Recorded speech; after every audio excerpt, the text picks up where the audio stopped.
Okay, let's just dive straight into this explainer. We're going to break down the absolutely relentless, high-stakes narrative of Extraction 2. We'll pull apart the plot of this massive sequel, look at those intense character arcs, the brutal rival factions, and really get into the narrative momentum that makes this whole universe tick. If you thought the first mission was a wild ride, well, just wait until you see how they structured this one. Right off the bat, to truly understand this story, we have to ask ourselves, how does a mercenary who barely survived his last mission get pulled right back into the fire? Our guy, Tyler Rake, essentially cheated death after that insane operation in Dhaka. The physical toll? Absolute. But as you'll see as we go through this, it's actually his psychological need for redemption that really drags him out of his quiet isolation and literally right back into the line of fire. Section 1. Back from the brink. So, Tyler's recovery is just a grueling reality check. After nearly dying in Dhaka, he gets airlifted to Dubai for some serious medical treatment. He's trying to leave all the violence in the rearview mirror, right? He retires to this quiet, snowy little cabin in Austria. But yeah, peace doesn't last long for guys like him. He gets tracked down by this mysterious stranger, played by Idris Elba, by the way, who hands him a mission that hits way too close to home. He needs to rescue his ex-wife's sister, Ketevan, and her kids.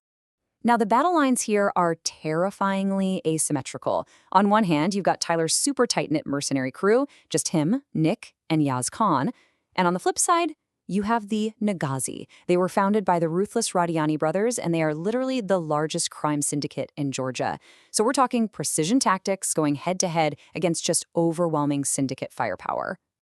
Moving into Section 2, the Georgian prison break. The extraction plan itself? Brutally simple on paper, but an absolute nightmare in execution. See, David Radiani isn't just your standard syndicate boss. He's so incredibly controlling that after getting locked up for killing a DAA agent, he forced his wife Ketevan and their kids to actually move into the prison with him, just to keep them under his thumb. It's crazy. The horrific living conditions there finally push Ketevan to beg for an out. So Tyler and his team bribe a guard to get inside. But, as you'd guess, things go sideways real fast. What happens next is just pure chaos. The whole prison gets alerted, a massive riot kicks off, and Tyler ends up having to kill David in this brutal close-quarters fight. From that moment on, Tyler and Ketevan have to literally battle their way out.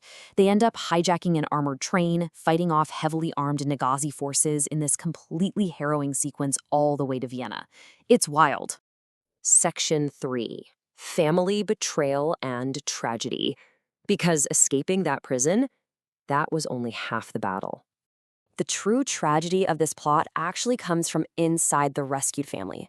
Ketevan's teenage son, Sandro, has been totally brainwashed. He's absorbed all that toxic, cult-like loyalty of the syndicate.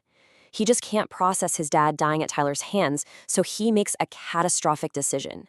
He secretly reaches out to his vengeful uncle, Zurab, and just completely gives up their safe house location. And man, this betrayal just builds a relentless, devastating momentum. Armed with Sandro's intel, Zurab's guys ambush the Vienna safe house. In all the madness, Sandro actually abandons his mom to go join Zurab. Tyler's team barely manages to escape in a stolen helicopter, but the cost is just immense. Zurab mortally wounds Nick's brother, Yaz. So suddenly, this isn't just a job anymore, right? Now it's deeply personal. Before we get to the final bloodbath, the story takes a breath and grounds itself in some profound emotion. The battered team falls back to Tyler's cabin in Austria, and Tyler and Ketevan reunite with Mia, Tyler's ex-wife. Tyler finally has to confront his deepest trauma, the fact that he left on a deployment right before their young son died of cancer. It's a heavy moment that reminds us that beneath all the body armor and gunfire, these characters are carrying some deeply human regrets. Which brings us to Section 4, the final showdown. Okay, so back at the Syndicate camp, Zurab's uncle Ovdendale actually tries to be the voice of reason. He tells Zurab to let the revenge go before they lose anyone else. But Zurab? No way. He refuses to accept defeat and actually murders his own uncle, setting the stage for this brutal final confrontation. He calls Tyler, demanding a meetup at an airfield church. Tyler knows it's a trap, so he deliberately leaves Nick behind to protect her and heads in alone. He systematically clears out the remaining Nagazi forces until he finally corners Zurab in the church. But Zurab has crossed a terrifying line. He's strapped his own nephew, Sandro, into a live explosive vest. It's an insanely tense standoff. Zurab tries to force Sandra to take Sandro's gun and shoot him. But in this really powerful moment of redemption, Sandro finally sees the horrifying reality of his family's legacy. He just flat out refuses to pull the trigger. Right then, Nick, who, of course, didn't stay behind like she was told, bursts in. She expertly disarms the bomb vest, and Tyler permanently ends the Nagasi threat. The aftermath of all this is definitely complicated. Nick and Tyler get scooped up by the police and thrown in prison. But the narrative still gives Tyler this incredible sense of ultimate peace. Mia visits him, confirms Kedavan and the kids are safe in protective custody, and Tyler even hooks them up with $1 million in cash he had hidden under his cabin floorboards. But the most important part? Mia gives Tyler the closure he so desperately needed. She assures him that their son passed away truly believing his dad was a hero. Let's transition over to our final section, reception and franchise future. 21. Just think about that number for a second. 21 continuous minutes in the film's signature action scene.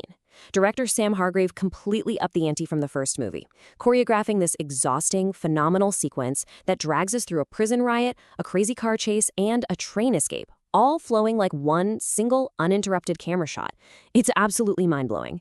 And honestly, that massive ambition paid off big time. 8.5 million. That is the number of unique hours watched worldwide during just its first week on Netflix.